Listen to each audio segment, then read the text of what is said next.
पलटनिया बनिया यहाँ पिया पनिया के जहाज से पलटनिया बनिया यहाँ पिया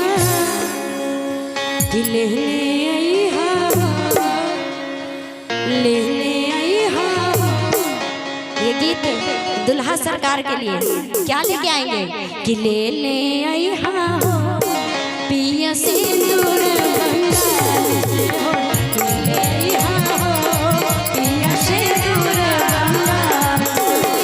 सिंदूर बंगाल से हो सिंदूर बंगाल से हो ले ले आई हाँ पिया सिंदूर बंगाल से हो ले आई हाँ पिया सिंदूर बंगाल से।